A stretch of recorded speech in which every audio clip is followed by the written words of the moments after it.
Hey everyone, more on the warm-ups today. So the next thing I wanted to discuss was a dissertation by Charles L. Christenson, and the name of it is A Study of Vocal Technique Through the Development of 4 Advanced Etudes for Jazz and Contemporary Vocalists. I will put a link to the dissertation in the comments.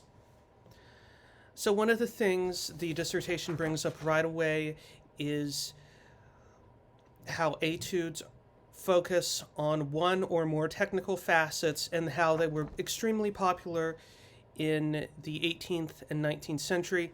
So again, composers like Czerny, Bergmüller, Heller, Duvernois was another one that I can think of.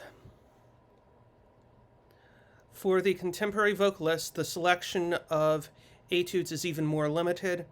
There has been little scholarship on etudes or studies in jazz or contemporary music, either from a pedagogical or compositional perspective. This is page 5 through 6, and this is a question that I have. This kind of confirms my thoughts, which is, why aren't we having composers write more warm-ups? Just why? Or etudes, too.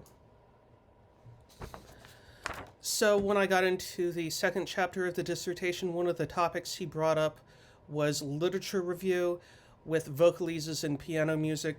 That has a big portion of etudes and warm-ups, and also classical etudes such as compositions by Liszt or Paganini. This is on page 11 through 12. And also one thing in terms of voice etudes that Christenson discusses is surveying the voice and physiology. And he also mentions another book that I might be interested in looking at called Vocal Workouts for the Contemporary Singer. This again goes back to the Jesse Montgomery quote about music when it is performed having a physical aspect. Also, some of the topics involving warm-ups or etudes in the case of Christenson's dissertation surround breath agility, registration, or the different timbres of the voice.